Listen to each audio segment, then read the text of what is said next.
Welcome to the Swing Clinic, presented to you by Beacon Orthopedics. Today, we are on the practice facility and range at Oberlin Golf Club here in Oberlin, Ohio. We are at a stroke play event for the Northern Ohio PGA. I'm going to grab some of the great golf professionals here in the section and show you some great golf tips to make your game better. All right, we have the short game guru with us here, Jon Jones from Youngstown Country Club, PGA golf professional. And Jonesy, you've been really fortunate throughout your career to be around some really good short game instructors, and you kind of specialized in it. I mean, you're a great teacher in general, but a lot of people come to you for this stuff right here. Yeah, Jim, I've been really fortunate to work with some guys like Stan Utley and Jim We've had Hart. Stan on the show. Yeah, he's great. Stan's the best. Yep. And like I said, I'm not the smartest guy in the world, but I got an Ivy League education from guys like him, and so it's a lot of fun to do this. Talk to me a little bit about when you're seeing people struggle with this shot on these tight lies from here and what you do. Well, Jimmy, I think probably one of the truest statements in golf is that if you can putt, you putt. If you can't putt, you chip. And if you can't chip, you pitch. All right. And I'm sure you have used that statement. And the main reason that is we want to have what I call a wide bottom. And a wide bottom is where the club is traveling as long as possible along the grass and not digging into the turf. Well, what club provides the widest bottom? Putter. Putter. I putt a lot. Yeah, and that's probably the safest one. You know, and if you watch the best wedge guys on tour, I think Steve Stricker probably is one of the best. Yeah. They're not taking big divots. That club is traveling along that grass. And be honest, these tight lies, you watch somebody who's good chipping, they don't mind a tight lie. Right. The bad chippers want to be in the rough where it's fluffy.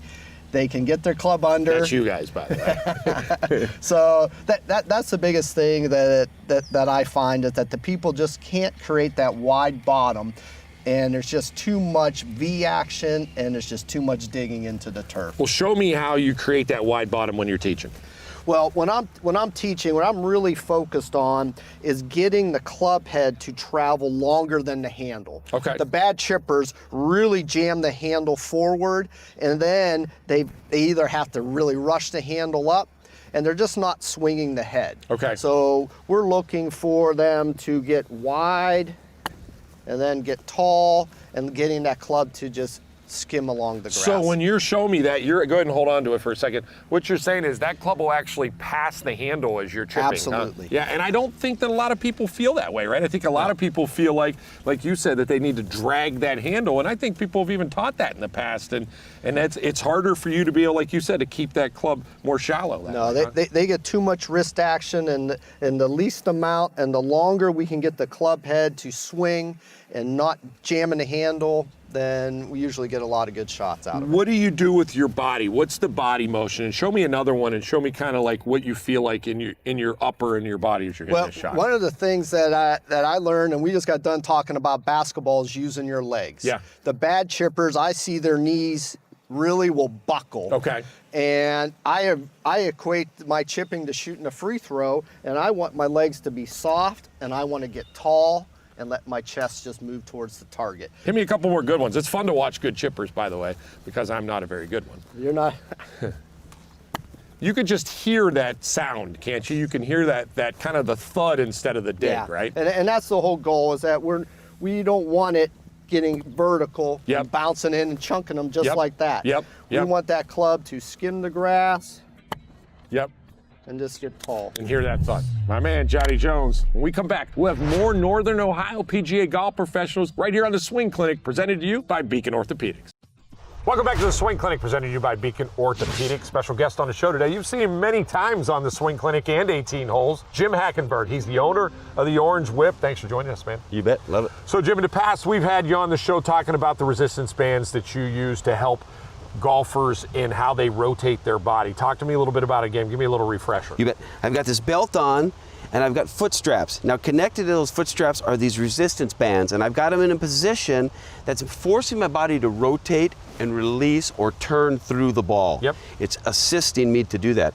I can also adjust it and make it assist a fuller backswing. Yep. But today, when we're going to hit some shots on the range here, I've got it in the forward assist mode. And we've done it in the past with full shots before, right? Yes. So now what I want to show you, and it's actually my favorite product that the Orange Whip company makes, and I know the Orange Whip, everybody loves it, and everybody hopes to have one if they don't have one. The Orange Whip wedge. I'm a bad wedge player, right? I get quick. I don't play enough golf, so when I get that club to about right there, I get jerky, right? Yep. And it happens to a lot of players, even good players, even tour players I've seen in the past, right? Absolutely. That's why this is my favorite club, but we're gonna mix this with the resistance bands and show you how Jim can actually help your swing, even your short swings, right? Sure, because even on the short swing, you want your body to release through to get away from that flinch, that little bit of hesitation, which we all get. So what we're gonna do before we even hit this ball, I'm gonna take the Orange Whip wedge. As you can see, it's flexible and counterbalanced, just like the patented Orange Whip. And I'm gonna just find a rhythm to this, allow my body to pivot, release through, find the bottom. Now the straps are helping you right now, right? They're helping you feel like your body keeps moving. Absolutely right, because if I just freeze, like I said, everything stops. Yep. I want it to keep moving. So by setting up to it, that's all my objective is to let it release through. Now, as you went through that right there, you can see, Jim, your whole body's facing the target there, right? That's Exactly. the key, isn't it? And it allowed the club to stay near my body and allowed this part of the club to swing. You don't want to drag the handle, you want the club head to swing. So when I transfer over to a wedge, right, it should be the same exact situation. Once I get myself moving, turning with the club, that club head is swinging, I'm going to allow it to hit the ball rather than me try to help it, let's call it. So I'm going to just set up, same position, let the turn trainer turn my body through.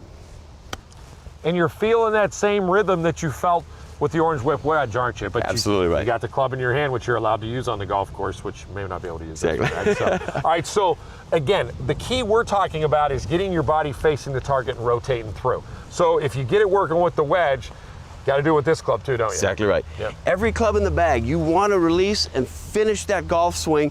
The turn trainer allows you to feel that, and it actually even accelerates your body through. So if you want more distance, this will allow you to get to that. More speed. So along with this, you put the driver in your hand, you use these, and you'll rotate through the ball faster is what you're Absolutely. saying. All right, let's see you do it. You bet. All right, Jim, as you swing this driver, talk to me a little bit about what you're feeling. Sure.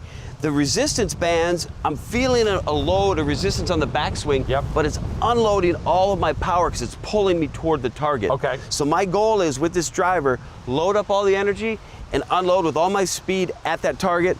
The turn trainer is allowing my body to release Turn that way. quickly to the target. So it's gonna add distance if it works correctly, right? Absolutely Yep, right. Good. It allows me to release it. So I'm Release going it to and set up, get Fast. comfortable, Yep. and then I'll just let it load to unload. Great. Look at how your body's facing the target, even a little bit left right there. Got through the ball a lot easier, right? Yep, absolutely. All right, so where do we go to check it out? OrangeWhipGolf.com. We've Yep. got a lot of instructional information, as well as just how to make it fun to practice golf throughout the whole year. But all right, when we come back on the Swing Clinic, more things to help your golf game, presented to you by Beacon Orthopedics. Welcome back to the Swing Clinic, presented to you by Beacon Orthopedics. We're here at Oberlin Golf Club with all of the Northern Ohio PGA golf professionals, but I pulled one up north here for us, Southern Ohio PGA golf professional, Kelly Morrow from Eagle Sticks, good friend of mine. Kelly, you love to teach. You've been around a game for a long time. That's speaking about how old you are right now. And I asked you, like, what's one of your favorite tips that you like to help players with? And normally people are like driver, you know, how to compress the ball. You said pitching, man. That's what you like to teach people, to pitch the ball better. Yeah, I like to teach it all, but I think people can save a lot of strokes around the green with things like that. Yep. So wanted to see if we could just talk about that for a minute. So let's go. Let's get into it right now. Let's talk about it. So I think the big thing is to recognize what good players do, right, when they pitch the golf ball. Yep. And I think what you see compared to what the average player does is they launch it lower and Okay. they spin it more. And Yep. the question is, how do they do that? Okay. So the best players in the world, or the best wedge players in the world, right, they come at the golf ball with a shallow angle of attack. Okay. All right. And they get little to no divot when they hit the golf ball. Okay. So they shallowed it out, low launch, high spin. Okay. Okay. The way I like to show this, if you're trying to do it quickly with Yep. a player, is I like to show you, if you look at this tennis ball right here, okay? Yep. And you're swinging this club, to shallow this thing out, what we're gonna do is we're gonna move this tennis ball up and in as the club head moves down and out. Okay. Okay. So we're gonna keep ourselves turning, to shallow the club out, still get a little bit of turf interaction, but no divot. What do you think? Show me what most average players that pitch it poorly, what's that tennis ball So do? the first thing is when you talk about spin, what do average players think they got to do? Faster? Yeah, they think they got to hit down on it, right? They think they got to hit down, which doesn't do anything to increase the spin. Right, okay? right. So what we got to do here is we got to move this up and in as the club head moves down and out, Yep. all right? And we want to keep this chest area moving up so that we finish with the chest facing the target and up higher, That's okay? crazy, right? Most people think if they come up, they're going to top the ball and they're going to hit bad shots. Right. Jon Jones talked about it with chipping. Kelly's talking about it with pitching. That you actually have to feel yourself come up. That's a hard thing to do when you're going down at the ball. Exactly. So what I like to do to show people how to do this is just take one of your little aim sticks here, Yep, right? yep. It's got a little flex to it. All we're going to do is we're going to put it on the ground behind us, and we're going to kind of bend it, and we're going to turn up and through and feel ourselves facing the target. Yeah. Okay? Can I get you to try it? Oh, I'm in. I'm a bad pitcher, by the way, right? So I'm going to start it here, You're right? just going to put it in the ground, Yep. get it, flex it a little bit, right? Okay, Just yep, bend it, right? yep. And now turn through it and move the handle up and in. There you go. Here. Get yourself facing the target a little bit Wow. more. There Here, you go. huh? Let's And do I it can again. feel One it more going time. up. Yep. One more time. Yep. And let's get this all the way up here and straighten those arms out a little bit. Oh, There wow. you go. All right. Yep. Okay. Yep. What a great feeling right there. I don't know that I've ever felt myself coming up with the pitch shot before. I mean, that's a feeling that I feel like I've always gone down at the pitch shot to get that feeling. Right. Keep the head down. That's what most people think, right? Yeah. We're just going to release the body right towards the target. Yeah, that's amazing feel. That's a different feeling for me. I've been teaching this game for a long time, and I don't know that I've ever felt it. But the reason to do that, right, Kelly, is, again, we're trying to shallow it out. We're trying to flatten the instead it bottom gets out, deeper. right? It's hard to do that. It's hard to get that feeling, right? Yep. So I'm going to try to feel that same thing. I feel like I want to do it my wedge, right? Up It's that way. almost going to feel like you're hitting up on the golf ball. Okay. Wow. That's crazy. So, again, I want to get that feeling of really feeling like I'm really up and the handle's going left and kind of straighten those arms, right? You got it. That is a crazy feeling right there. One more A little time. Let's thin. get just a little bit Yeah. more turf interaction, Actually, okay? you know what? That's the thing for me, actually. That actually didn't feel bad, even though I hit that a little bit thin. But I felt the upward motion there, which Yep. I feel like I thought was going to be really hard for me to feel that. There that you go. felt a lot better right there. Yeah, that's a little spinner right there. That's a tough to feel that upwards, but that's a great drill right there. That's just your normal, alignment stick right Yep, there, right? just an alignment rod. Just And- flex it a little bit. Yeah, I bet you use that a lot in your teaching, not just Sure there, do. right? I told people earlier in the last tip with Steve Parker, it's a snow stick if you live in Cleveland. That's by the right. way, right? So again, I'm gonna try to feel up and the arms extended. Really crazy feeling here. Wow, that another was good one. really good right there. Yeah. Oh, I want to hug you right now, dude. My man, Eagle Sticks Golf Club right there. First of all, phenomenal place if you want to go check out the 9 Stars of Golf and Eagle Sticks to do some packaging. But while you're there, take a golf lesson too. Kelly Morrow from Eagle Sticks, PGA Golf Professional. We come back, we got more great tips. I don't know if it's going to be better than that one though. Right here on the Swing Clinic, presented to you by Beacon Orthopedics. Welcome back into the Swing Clinic, presented to you by Beacon Orthopedics. We're here at Overland Golf Club. We have the golf professionals from the Northern Ohio PGA, and this is one of the best right here. Eric Morgan from Plumbrook Country Club. He outdressed me today. He drives the golf ball better than anybody out here. He just drives it so straight. So that's what we're going to work on right now. We got driver going today, man. You ready for that? I'm ready. Good to see you. Yeah, thanks for coming, man. So talk to me a little bit about you see guys on your range and playing at Plumbrook and why you think that so many people drive the golf ball all over the place. I'd say a lot of time it's due to bad ball position and Okay. alignment. Okay. A lot of times people think, I'm, aligned to the right or left or where I need to be. Yep. And, you combine bad ball position with bad alignment. Yep. And it's tough to be consistent. Show me a little bit about bad ball position. What happens if they get the ball too far? Put one back too far back in your stance. Well, first of all, I'd like to use an alignment rod. I think this is crucial. I'm gonna stop you right here. So as you've seen, almost every golf pro we've had has an alignment rod right now. He's no different. All You right, go need ahead. one in your golf bag. Yep. So put this down.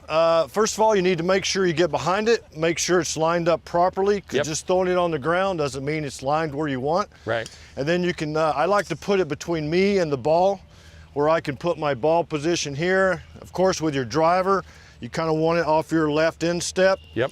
You want to have your feet parallel with the alignment rod, get set up, shoulders square, feet square, and then once you're set up, at least you know if the ball is going right or left.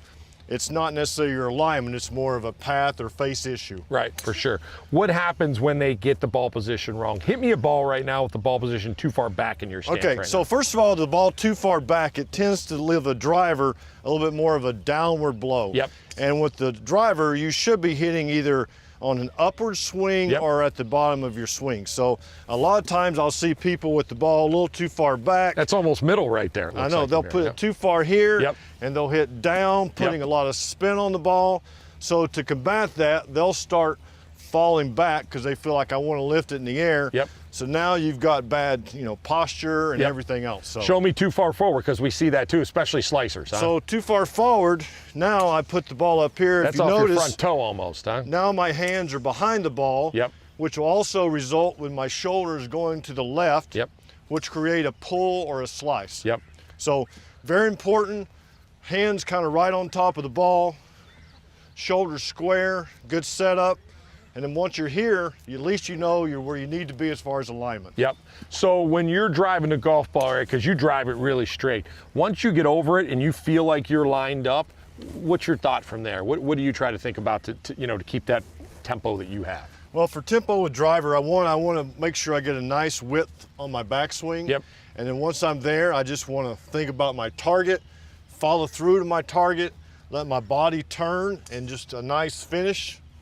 Let it go. Send it, man. Let me see you send one right here. All right. Nobody drives it straighter than this guy right here. What happens if I top this one?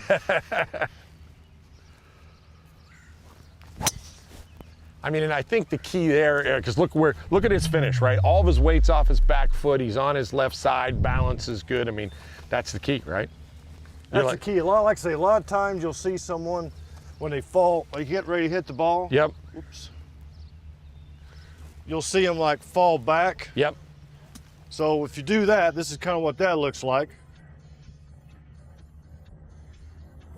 Block to Fall the right back. or flipping it, right? Way right. Eric Morgan, Plumbrook Country Club, great golf professional. We've got more of them coming up right here on the Swing Clinic, presented to you by Beacon Orthopedics. All right, welcome back to the Swing Clinic, presented to you by Beacon Orthopedics. We're here at Oberlin Golf Club doing some great golf tips with the pros from the Northern Ohio PGA. This is one of the best right here. He's been around a while, my man. Yeah, yes, you got it. Mitch Camp is, dude, he played at Ohio State. Yes. Which is awesome. He's at Walden Golf Club, by the way. And Mitch, you've played a lot of competitive golf. You've been giving a lot of golf lessons for Yes. a lot of years. And you've been talking to me a little bit about just teaching people to understand why things are actually happening instead of just trying to fix them right away, trying to make them understand why the ball's slicing, why the ball's hooking, that kind of thing. So talk to me about it a little bit. Well, the easiest way I like to describe it is, when we assess a player and we have a player come up and we start taking lessons, it's like, okay, now I have to assess this player. Right. How much horsepower does he have? What kind of engine? Yep. If we get the engine running, then we got to work on some other things. Most people, especially if you're talking about people that are early on in the game, Right. always fade the ball. Yep. And so the first thing I do is I have them hit some irons when we're warming up, and I'm looking to see where the divots are going. And once I see where the divots are going and the ball's going, I start to explain them. Okay, well, your divot's here and your ball's here. Right. And I might say, do you ever shoot a gun? Right. And do you ever keep missing the target? What, do you sight it in, or you just move the gun left and right? What do you do? So we've got to try to get the gun to shoot straight, because if the gun shoots straight, we're always going to aim it at the target. So you're going to sight in their golf swing is what you're saying. So right I'm now. basically just trying to get them to understand why ball goes left and goes right, because they can't aim it if they can't hit it straight. Show me a bad divot and what you're telling them. So take one that you would see from a typical I'll take player. what I would call a bad divot. Yep. Which would be to the right. Yep. So there's a ball that's probably 10 or 15 yards short of normal. Yep. My divot path is probably about there. You can see where I'm set up. That's certainly not accurate. Right. So what I would like to do with the person that's got this kind of divot is explain to him that we have two things that are important here: the club face and the path that the ball is on. Yep. So in this particular swing, the path was here and the club face was there. Right. So there's a mismatch. So we have to bring these two lines together to hit shots straight. Right. Which means the path has to go more that way and the club face has to aim more this way for a left-hander. Yep. Exact opposite for a right-hander. Right. So what I will do is I'll start laying clubs down and say, okay, I want you to get your path here. And I don't care where they aim. Right. I want the path here. Okay. The golf ball doesn't know where you're aiming. It only knows where the path is and the club face is. The only two things are important. And then I'll tell them, okay, so here was your path, here was your club face on the first swing. Right. I want you to never let the club face be left of the path for a left-hander or right of the path for a right-hander. Right. So I don't care if your club face is aiming over here. It's either got to be parallel or closed to your path. I want these to either cross or be parallel. And you're talking about sighting in, right? So now you just took those lines that went like this. I took the one that was, the path was over here, the ball was over here. Right. We've got to bring them together. Yeah. And that's just And it's like really sighting not, in a gun. in those terms, it seems pretty simple. And do you see your students understanding it very quickly when you explain it that way? Well, what I like about it is, one of my pet peeves is you go take a lesson and the first thing a guy might do is change your grip. Yeah. I don't want to do that. I want them to get the face closed and just put their hands on it. Right. It's changing their grip, but they don't think of it that way. Right, right. I didn't tell them to change their grip. I just told them to make sure the club face is closed to the path. They just did it on their own. So their grip feels the same as it did before. It just looks funny down here. Yeah, yeah. But I didn't tell them to go here and here. Yeah. I didn't tell them to do that, so it doesn't feel so awkward. Mitch Camp, Walden Golf Club. He just told you why right there, baby. Why? No one ever wants to tell you why. He just showed you why you're doing it wrong and how to fix it right there. All right, folks, thanks for watching us this week on the Swing Clinic presented to you by Beacon Orthopedics.